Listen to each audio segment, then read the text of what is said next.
So guys, here is a fan with missing blades in one of the RVs. This cannot be powered.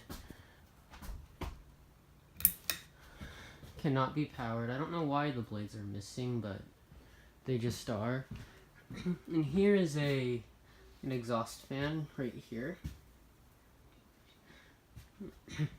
I'm gonna look to see if there's...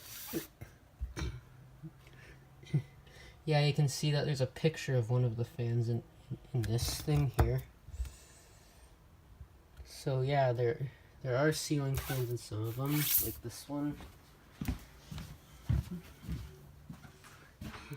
Yeah, there's one right here. Doesn't look like there's any in here though, apart from some air conditioners. Bye.